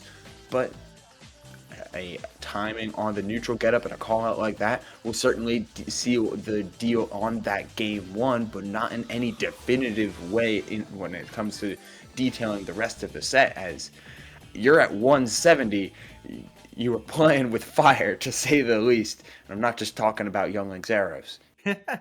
I mean, at 170, I think 176 overall, you saw, what was it, right before that last sequence, it felt like it kind of had a moment where he might have been able to seal it away. He got the grab into, I believe it was forward throw, and it nearly took his stock. He got the bomb instead and couldn't get the edge guard, and Darth Wampa was able to get back to stage. If that interaction happens again at 170, he's absolutely losing his stock. At that very moment, Darth Wampa knew, hey, I have to play perfect. I can't afford another real mistake here. I can't afford another dangerous follow-up from Akana because I will lose my stock for it. And he was able to get the job done. And now the pressure is on Akana. And I want to note, it reminds me of that set against Colorado, where Akana went up against Endure in another pivotal set where both teams were playing it very close, but Akana was in control, had his opponent at a absurdly high percent, above 150, and still couldn't find a way to secure a stock against Ike for Colorado, the Endure on that Ike set. Now against Darth Wampa, it's a similar case. He's getting these opponents up to absurdly high percents in very clutch moments, but hasn't found a way to seal the stock away yet. And that's kind of the danger of Young Link and what keeps them from being up there with the top tier, with these upper echelons. Raw hit kill power leaves a little bit to be desired. You don't have just kind of this aerial or this tilt that you can throw out that you know will kill at these super high percents. Instead, it is all or nothing on this confirm game, and all of the things that confirm are shieldable. So Darth Wampa played it slow in the latter half of that game and took his looks when they found him, or took his looks when he had to, but never surrendered the lethal blow. Right now, game number 2, they ran it back to PS2 here, and the way that first game went, I don't blame them. It is Akana with the massive lead here, good 40% difference, and Darth Wampa is at kill percent. The bomb goes off and knocks himself off stage, but he'll be able to avoid the Young Link bomb. No follow-up there from Akana. 60% to Akana's name. He tries the up B, but there's an up B to answer from Darth Wampa. Won't take the stock quite yet, but the forward air, that's such a dangerous move. Covers so much space, but it won't be able to find its mark. Good drag down there, and the Nair from Akana is the finisher there to take that first stock off the board. Yeah, that was pretty clean. Drag down fair Nair on the side of the PS2. That was pretty clean, as well as that pivot grab. Ikana trying to build this lead up as much as possible, getting a little bit of a charge, looking for a conversion, but not finding it. Still plenty of damage here as Darth Wampa looks to try and stow the bleeding just a little bit, keep themselves keep themselves in this game as much as possible, keeping it close thanks to Adult Link's more prominent raw hit kill power. Just needs that proper call out, which is easier said than done.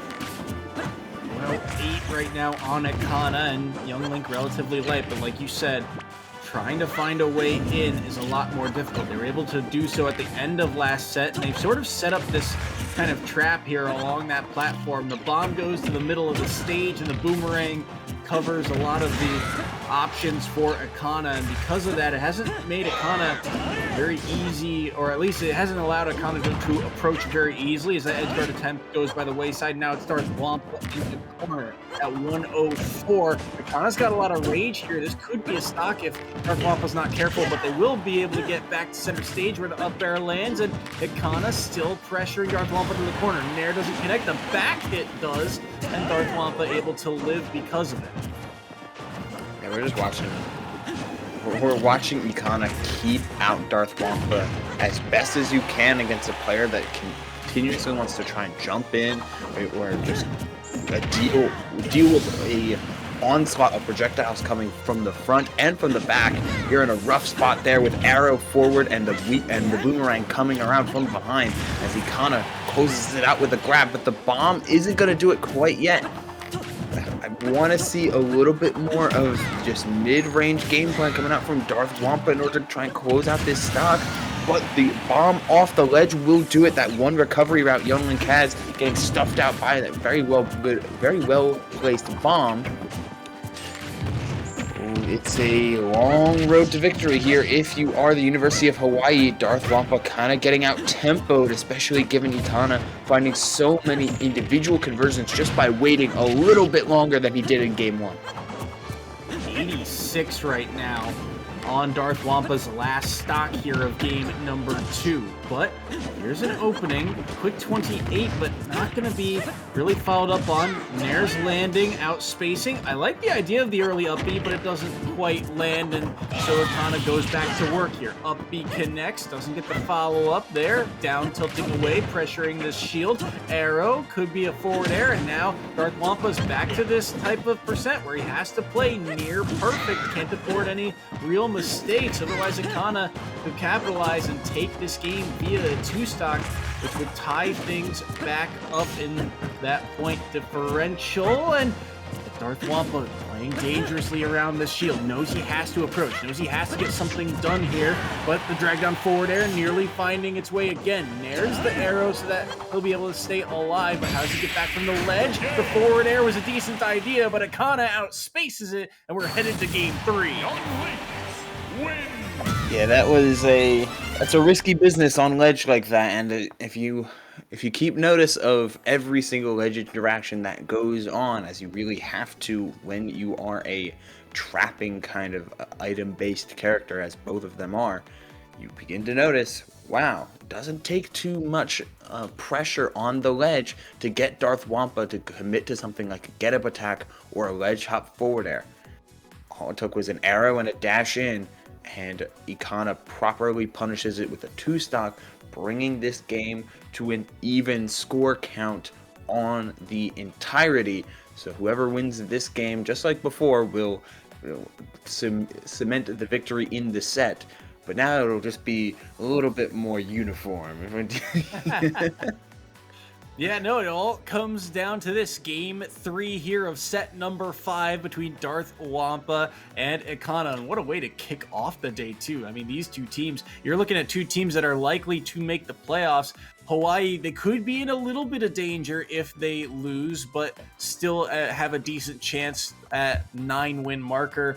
Right now, that playoff spot, it'd be the top half of the league make it, so the top 13-ish teams, and that 13th spot is held by Colorado at 7 wins. And with 2 weeks left, Hawaii's chances looking good, but they would be a whole lot better if they could get this win here. Meanwhile, DePaul, they've locked in at least a spot in that national bracket. They're trying to secure themselves that number 1 overall seed in the EGF.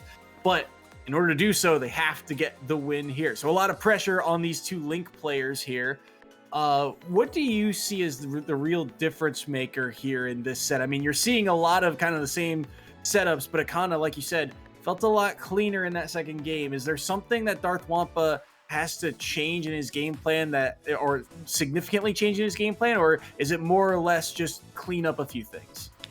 Stop retreating. Not in the like always hold forward, like, you know, that kind of mentality where, you know, you don't like to see defensive play. This is going to be a very natively defensive matchup. But Darth Wampa will find their way in or find their way to swarm or clank with a couple of Young Link arrows with something like that lingering nair or a well-timed back air. But then panic or fall victim to the fact that he did in fact whiff and it didn't connect on Young Link, just a couple arrows, and he'll retreat. He'll go back to center. He'll give Young Link more stage, and he'll give Ikana more time to do whatever he was meant to do. And Young Link doesn't need a lot of time to suddenly hit you with 3 arrows, a bomb, and a boomerang.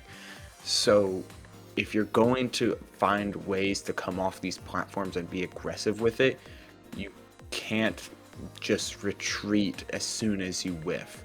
Sometimes you can, but if you're going to play that game plan, you're going to get out-tempoed, and you're going to force yourself into the can I live until 170 every stock, which is a whole lot harder to do than just in a couple moments. Sometimes when you land with a nair, jump and throw out another nair, see if it connects, and you can hit confirm off of that. It's tentative for sure. Young Link can be a very frustrating character to deal with, but as Adult Link, you do have the tools. And it's just like as Young Link, you have the tools to keep out just about anyone. An interesting stage selection here for the site of game number 3. Yoshi's Story from Melee here. And Darth Wampa, this was his stage counterpick. We'll see what he can get done on these triplats. Those slants also going to affect things like the boomerang angle and the bomb throws from both of them. Curious to see how that plays in as this set goes on. But right now, Darth Wampa is at a deficit, and the combo game from Akana, whoa, so clean! What was that? That was incredible to take the first stock. That was sick. Like, sometimes your opponent got it, and like sometimes the player got it, and he kind of got it in spades, as well as a couple back airs into the platform landing dash attack. Like, Ikana, the difference maker with Young Link, is always finding ways to extend, and oh, the catch from Darth Wampa though keeps the extensions on his side and keeping that counter pick going and working for them. That low ceiling turning into a stock for them, as this game, you're always expecting Young Link to have the percent lead. Let's see what you can do with the stocks being even. Stocks even, but that percent is, as you said, in Ikana's favor. 29 to 100, and Ikana, ooh, that's a good bomb catch there from Darth Wampa. Intentional or not, he'll take it. Arrows traded back and forward, and theirs will trade as well, but all these trades are going in Ikana's favor. The jabs, no follow-up off of them. He'll be able to avoid the array of projectiles coming his way, but the bomb usage of Darth Wampa has been mitigated as of late. Feels like that's how he's been able to break through neutral at least a couple times, but Ikana well aware of it, and 68 right now for Ikana. Boomerang lands. Darth Wampa's at 128. These boomerangs are starting to land more and more, and there's the follow-up into the forward air. It's Ikana taking Darth Wampa to his last stock. Yeah, I feel like that's another difference that is coming from the players and not just from the characters. Darth Wampa has found strong hit boomerang, but hasn't always found the forward air off of it, which sometimes at these higher percents you need to input a dash first before you jump.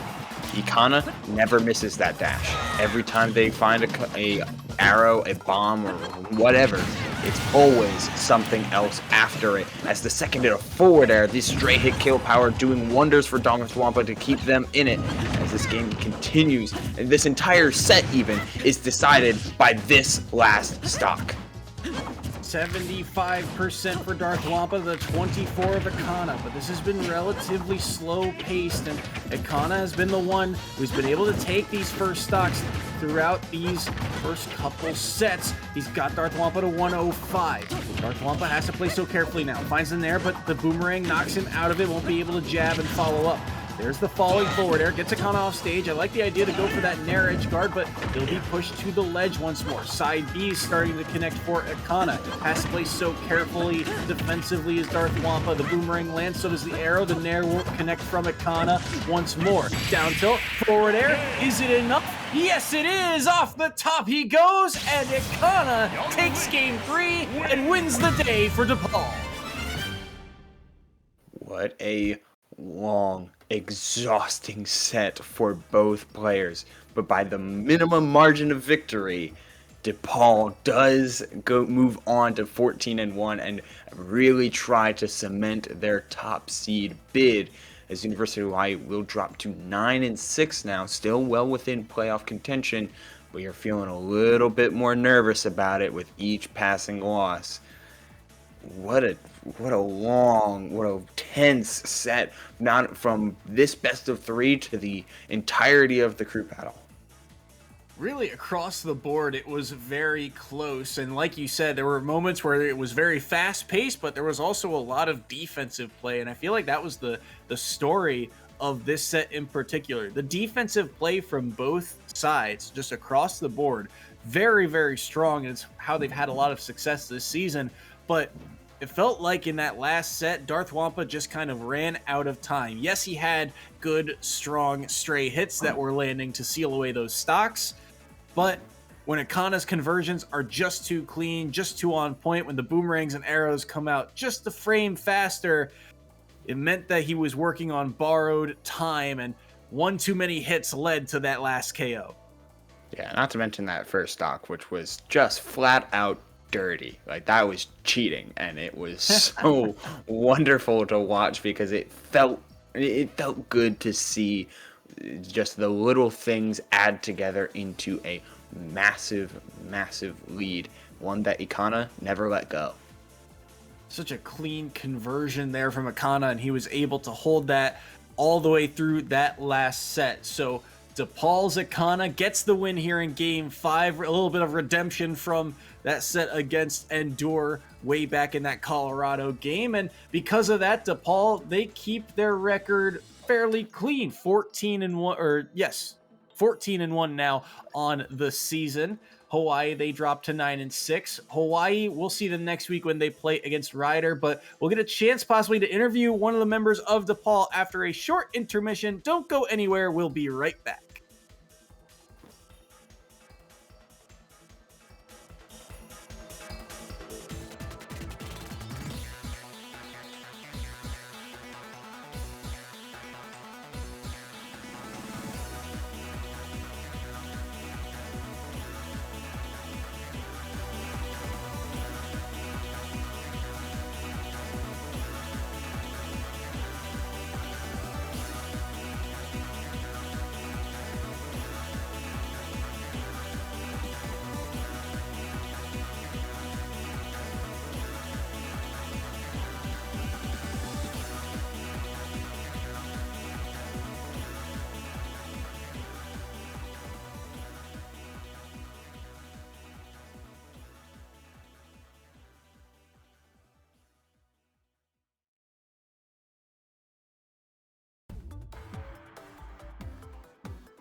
Hello, everyone, and welcome back to the EGFC. We are here with Floral from DePaul after their close victory over Hawaii this week. Floral, how do you feel about your team's performance this week?